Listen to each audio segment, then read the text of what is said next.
சென்னை வளசரவாக்கம் அடுத்த காரப்பாக்கத்தில் பாஜக மாநில தலைவர் அண்ணாமலையை கண்டித்து ஆர்ப்பாட்டத்தில் ஈடுபட்ட 50க்கும் மேற்பட்ட காங்கிரஸ் கட்சியினர் மீது வளசரவாக்கம் காவல் நிலையத்தில் வழக்கு பதிவு செய்யப்பட்டுள்ளது. குறிப்பாக காங்கிரஸ் மாநில பொதுச் செயலாளரும் செயற்குழு உறுப்பினருமான பாஸ்கர் உட்பட பலர் மீது வழக்குகள் பதியப்பட்டுள்ளன.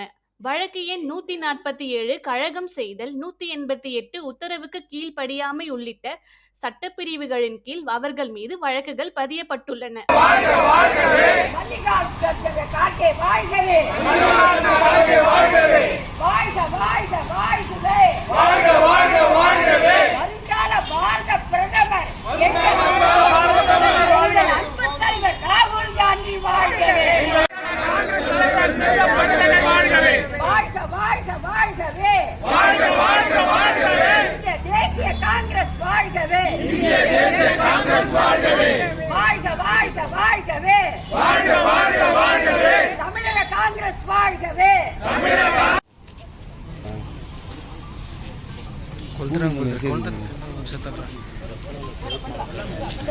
அண்ணாமலை ஒழிய, அண்ணாமலை ஒழிய, ஆட்டுக்குட்டி அண்ணாமலை ஒழிய, ஆட்டுக்குட்டி அண்ணாமலை ஒழிய, ஆட்டுக்குட்டி அண்ணாமலை ஒழிய, வரிய கட்ட அண்ணாமலையை